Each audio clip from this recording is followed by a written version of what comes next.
వినాయక చవితి పరంపరకి మిఠాయి లాంటి శుభవార్త 40 గ్రాముల నుండి 100 కేజీల లడ్డూని కస్టమైజ్ చేస్తుంది మన పరంపర. ఆర్డర్స్ కోసం సంప్రదించండి. ఏంటి అసలు 10 ఏళ్ళు 20 ఏళ్ళు అయినా ఆ గ్రేస్ అసలు తగ్గట్లేదేంటి? వావ్! ఏం చేస్తున్నారు? చూడండి, మీరు ఇలా కాంప్లిమెంట్స్ ఇస్తున్నారు కాబట్టి ఏదైనా పాజిటివ్ కాంప్లిమెంట్ ఏదైతే వస్తుందో అది మన బాడీకి రియాక్ట్ అవుతుంది. సో రియాక్ట్ అయ్యి మన లోపల నుంచి అది వర్క్ చేయడం మొదలు పెడుతుంది అనమాట. కరెక్ట్. సో చూసినప్పుడల్లా అలాగే మీకు అలాగే కనిపిస్తాను.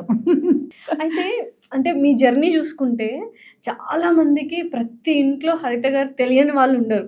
ఆ ఫీల్ ఎలా ఉంటుంది అసలు? అందరూ ఓన్ చేసుకుంటారు కదా అవును, మిమ్మల్ని. ఇంతకంటే పెద్ద బ్లెస్సింగ్ ఏమి ఉండదు. ఎన్ని ప్రొఫెషన్స్ ఉన్నా కూడా ఇప్పుడు మన ప్రొఫెషన్లో ప్రతి ఒక్కరు అంటే మనకు డైరెక్ట్గా పరిచయం ఉండరు. అవును. కానీ వాళ్ళు మనల్ని దగ్గరికి లాక్కుని అమ్మ హగ్ చేసుకుని ఇలా బంగారు తల్లి దేవతలా ఉంటావు, మా ఇంట్లో మా అమ్మాయిలా ఉంటావు, మా అమ్మలా ఉంటావు, మా అక్కలా ఉంటావు అని అది చెప్పేటప్పుడు అదొక నేను ఇలా చూస్తూ ఉంటాను అనమాట. ఆ ప్రేమ స్వచ్ఛం కదా, డెఫినెట్లీ. వితౌట్ ఎన్ ఎక్స్పెక్టేషన్ వచ్చే లవ్ అది. సో మన ఇంట్లో కూడా మన రిలేషన్స్లో కూడా మనం ఏదో ఒకటి గివ్ అండ్ టేక్ ఉంటుంది. వాళ్ళకి ఏం ఉండదు, వాళ్ళు ఓన్లీ మనకి ఇస్తారు.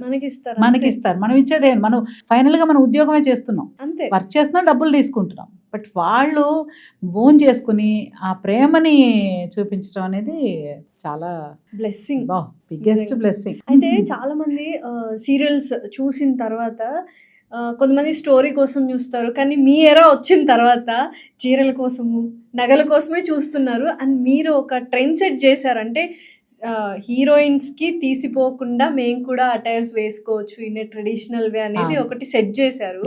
ఏమన్నా అంటుంటారా పక్కన ఆర్టిస్టులు, మీ వల్ల ఏంటి చీరలు కొనుక్కోవాల్సి వస్తుంది, ఇన్ని నగలు పెట్టుకోవాల్సి వస్తుంది? ఈ కామెంట్స్ పాప ఫీల్ అంటే అంటారనమాట, ఇదిగో మీరు వేసుకుంటారు, మేము వేసుకోకపోతే ఎలాగా, మేము మేనేజ్ చేయాలంటే మాకు కష్టం అవుతుంది, మీరేం బాగా తెస్తారు అది ఇదని. బట్ క్యారెక్టర్ డిమాండ్ చేసినప్పుడు తప్పకుండా మనం అలా రెడీ అవ్వాల్సిందే. ఒక రిచ్ క్యారెక్టర్ అన్నప్పుడు రిచ్గానే కనిపించాలి. సో ఆడియన్స్ చూస్తున్నప్పుడు ఆ రిచ్నెస్ కొంచెం ఇంకా, ఇప్పుడు ఒక మిడిల్ క్లాస్ ఫ్యామిలీ అంటే రిచ్గా కనిపించాలి, రిచ్ అంటే రాయల్గా కనిపించాలి. సో వాళ్ళు ఎక్స్పెక్ట్ టీవీలో, సో అలా మేనేజ్ చేసేటప్పుడు కొంచెం కష్టమే. సో అందరూ మేము పెట్లో చీరలని తెచ్చేస్తున్నాం, పట్టు చీరలని తెచ్చేస్తున్నాం, పాడైపోతాయి అంటే నేను ఒకటే చెప్తాను, మనం కొన్ని సినిమాలు చూసి కొన్ని నేర్చుకోవాలి అని ఉంటుంది కదా. చిన్నప్పటి నుంచి మా అమ్మది చెప్పారు, సినిమాలు మంచి మాత్రమే తీసుకోవాలి, వస్తువులు అనేవి వాడుకోవడానికి మాత్రమే ఉన్నాయి. సో తప్పకుండా వస్తువుల్ని జాగ్రత్తగా దాచుకోవాల్సిందే. నేను మిమ్మల్ని జాగ్రత్తగా చూసుకోవాలి కానీ మీ శారీని కాదు కదా. సో వస్తువులు శారీస్ కట్టినా పాడైపోతాయి, దాచిపెట్టినా పాడైపోతాయి. సో అందుకని వాటి గురించి మనం పాడైపోద్దేమో అని ఫీల్ అవ్వకలి. మనం మన ప్రజెంటేషన్, మన వర్క్తో ఇంకా మంచి వర్క్ వచ్చింది అనుకోండి, ఇంకా మంచి చీరలు కొనుక్కుంటాం కదా. మీరు అన్న డైలాగ్కి నాకు ఇంకొక డైలాగ్ గుర్తొచ్చింది. ఇప్పుడు చాలా మంది వస్తువుల్ని ఇష్టపడుతూ మనుషుల్ని వాడుకుంటున్నారు, దీని గురించి మీరు ఏమంటారు? అదే చెప్తున్నా, వాల్యూ తెలియకపోవడం. వస్తువు అనేది పాడైపోద్ది, మనిషి ప్రేమ విలువలు అవన్నీ ఎప్పటికీ ఉండిపోతాయి. వాళ్ళు లేకుండా ఉన్నా కూడా వాళ్ళ ప్రేమ మనకు గుర్తుంటుంది, వాళ్ళు మనకు గుర్తుంటారు. సో వస్తువులు ఏముంది, ఏదో రోజు ఇప్పుడు ఫోన్స్ ఉన్నాయి, ఎవ్రీ ఇయర్ చేంజ్ చేస్తున్నారు. సో ఆ ఇయర్ మాత్రం చాలా జాగ్రత్త. పడిపోతే నాకు ఒక్కసారి ఎవరన్నా ఫోన్ అంటారు, నిన్నను హార్ట్కి అంత ఎఫెక్ట్ ఇవ్వాలా? మనం రియల్గా చేసిన నవ్వు చెప్తారు కదా యోగాలో, మీరు న్యాచురల్గా నవ్వు వచ్చి నవ్వినా లేదా ఆర్టిఫిషియల్గా నవ్వినా కూడా బెనిఫిట్స్ ఏదైతే బాడీకి వస్తాయో అవన్నీ వస్తాయట. సో సేమ్ వే మనం అన్నాం అనుకోండి, హార్ట్కి ఆఫ్టర్ ఆల్ ఫోన్ పడింది పగులుతుంది అనుకుందాం, మన గుండెకి అంత స్ట్రెస్ ఇవ్వాలా? చక్కర్లేదు కదా. సో అవన్నీ నేను కొంచెం ఫాలో అవుతాను. పడే వరకే జాగ్రత్త, పడిపోద్దామో జాగ్రత్త, పడిపోయా అంతే.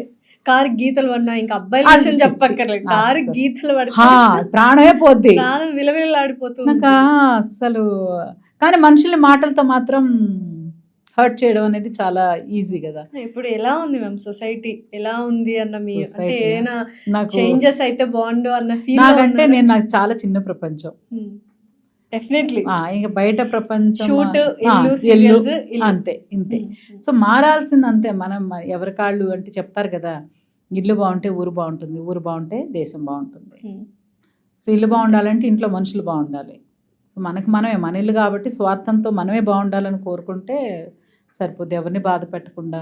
దేని మార్చడానికి ఏమి అందరికీ అన్ని ఇప్పుడు మా జనరేషన్ ఉందనుకోండి, మాకేమీ తెలియదు, మా మమ్మీ చెప్పాలి, ఇప్పుడు నలుగురిలో కూర్చున్నప్పుడు ఎలా బిహేవ్ చేయాలని మా మమ్మీ చెప్పేవాళ్ళు కాదు, అనేవాళ్ళు. అంటే కదలకో అంటే ఓహో ఈ ప్లేస్లో మనం కదలకూడదు. సో ఆడుతున్నాం అనుకో చాలు ఇంకా వెళ్ళి కూర్చో అంటే మంచి పీక్లో గేమ్ ఉన్నా కూడా వచ్చేసేవాళ్ళం. అంటే కంటి చూపుతోనే అంతే, కంటి చూపుతో కంట్రోల్ చేసి ఇప్పుడు ఏంటి మమ్మీ ఏం చెప్పావు సో ఏం చెప్పావు అంటే వాళ్ళు నలుగురిలో చెప్పలే, ఏం లేదమ్మా నేను చెప్తాను. మా పిల్లలకి చిన్నప్పటి నుంచి నాకు ముఖమాటం లేదు. ఇప్పుడు మీరున్నా ఎవరున్నా కూడా నా కూతురికి ఏం చెప్పాలనుకుంటున్నానో చెప్పేస్తా, కానీ తిట్టను, హర్ట్ అయ్యేలా చెప్పను, కానీ విషయం చెప్తా. వాళ్ళు ఏమనుకుంటారు ఇప్పుడు చెప్పాలా నలుగురిలో అంటే చెప్పాలి. నాకు చెప్పడానికి తీరిగ్గా కూర్చొని మార్నింగ్ స్కూల్కి నేనుగా డ్రాప్ చేసి ఈవినింగ్ నేనుగా పికప్ చేసుకునే మమ్మీని అయితే చెప్పాల్సిన అవసరం ఉండేది కాదేమో. బట్ నాకు దొరికిన టైంలో ఆవిడ బిహేవియర్ కరెక్ట్గా ఉండాలి అంటే ఆ టైం దొరికినప్పుడే నేను చెప్పాలి. దీన్ని తీసుకుని కాల్ షీట్ ఇంకొకసారి వేసుకుని చెప్పడం అనేది కుదరదు. సో బిజీగా ఉన్న మదర్స్ డెఫినెట్లీ పిల్లలతో కొంచెం స్ట్రిక్ట్గా ఉండాలి. ఎందుకంటే మన బంధము పేగు బంధము రక్త సంబంధం, ప్రేమలు ఎక్కడికి పోవు. అవి ఎలా పర్మనెంట్గా ఉంటాయి, కొంచెం హైడ్ అయి ఉంటాయేమో, ఒక లేయర్ ఏదైనా కప్పేసి ఉంటుంది ఈ భయము డిస్టెన్స్ అది ఇది. నేను స్ట్రిక్ట్గానే ఉండేదాన్ని, యాక్చువల్లీ చెప్పాలంటే రాక్షసులా ఉండేదాన్ని. మరి పిల్లలు భయంతో మీ దగ్గరికి రాకపోవడం, ఎక్స్ప్రెస్ చేయకపోవడం లాంటివి అలా ఏం లేదు. కాకపోతే వద్దు అంటే వద్దు, తీయకూడదంటే తీయకూడదు, చేయకూడదంటే చేయకూడదు, అంతే. ఎందుకు చేయకూడదు క్వశ్చన్ ఇప్పుడు అడిగి చెయ్యొచ్చా అన్నప్పుడు చేయకూడదు అని చెప్పా అంటే ఓకే అని చెప్పి వెళ్ళాలి. ఎందుకు చేయకూడదు అనే క్వశ్చన్ అడగకూడదు. మమ్మీ నేను వెళ్ళొచ్చా, వద్దమ్మా వెళ్ళకూడదు. ఎందుకు వెళ్ళకూడదు అంటే అడగడం ఎందుకు, అప్పుడు నువ్వు అడిగావు నేను చెప్పాను అయిపోయింది అంతే. ఇప్పుడు ఎలా ఉంది, ఇప్పుడు టీనేజ్ కాబట్టి ఇప్పుడు టీనేజ్ స్ట్రిక్ట్ గా ఉండాలా లేకపోతే ఫ్రెండ్లీ మేనర్? ఫ్రెండ్లీ. నేను చిన్నప్పటి నుంచి నాకు బెస్ట్ ఫ్రెండ్స్ అంటూ పెద్ద ఎవరు లేరు, ఫ్రెండ్స్ ఉన్నారు చాలా మంది. నాకు మా అమ్మ, మా చెల్లి, మా అన్నయ్య పెళ్లి కాకముందు, తర్వాత జాకీ గారు బెస్టెస్ట్ ఫ్రెండ్, తర్వాత నా కూతురే నాకు బెస్ట్ ఫ్రెండ్. మేమిద్దరం షేర్ చేసుకున్నంత అసలు ఎవరు షేర్ చేసుకోరు, ప్రతిదీ షేర్ చేసుకుంటాం. ఎంత బాగుంది సీరియస్లీ, మదర్ అండ్ డాటర్ అలా ఉంటే బోల్డ్ కబుర్లు చెప్పుకుంటాము. తినాలనుకుంటే ఆర్డర్ చేసుకుని తింటాము, లేదా చేసుకుని తింటాం, లేదా పడుకునే మమ్మీ సినిమా చూద్దామా, కభీ ఖుషీ కభీ గమ్ చూద్దామా, లేకపోతే ఇక ఆరెంజ్ చూద్దామా, పాత సినిమాలు బొమ్మరిల్లు చూద్దామా, కూర్చొని మేమిద్దరమే సినిమాలు చూస్తాం, మేమిద్దరం ఫన్ చేస్తాం, ఎంజాయ్ చేస్తాం అంతా. సో పిల్లలు అంటే చెప్తూ ఉంటారా ఇలా ఈ ఏజ్ లో కొంచెం అట్రాక్షన్స్ ఇవన్నీ మామూలు, ఇవన్నీ డిస్కస్ చేస్తూ ఉంటారు. చెయ్యాలా మనము? చెయ్యాలి, తప్పకుండా చెయ్యాలి. లేకపోతే వాళ్ళకి షేర్ చేసుకోవడానికి ఒక ఎంత ఫ్రెండ్స్ ఉన్నా కూడా ఒక ట్రస్ట్ సోల్ ఒకటి ఉంటుంది. అది డెఫినెట్గా మమ్మీయే. డాడీ ఫాదర్ కూడా ఫాదరే. ఎంత ప్రేమగా చూసుకున్నా ఏం చేసుకున్నా కూడా కొన్ని ఆడపిల్ల విషయాలు షేర్ చేసుకోవాలి. అందరూ అంటారు కదా కూతురు ఎప్పుడు తండ్రికి దగ్గరగా ఉంటుందని, ప్యాంపరింగ్ లో దగ్గరగా ఉంటుందేమో, కానీ హార్ట్ టు హార్ట్ మాత్రం మమ్మీతోనే ఉంటుంది 100%. తప్పకుండా మా అమ్మాయి అన్ని షేర్ చేస్తుంది. సుమన్ టీవీలో మీ పర్సనల్ అండ్ బిజినెస్ ప్రమోషన్స్ కోసం కింది నెంబర్కి కాంటాక్ట్ చేయండి.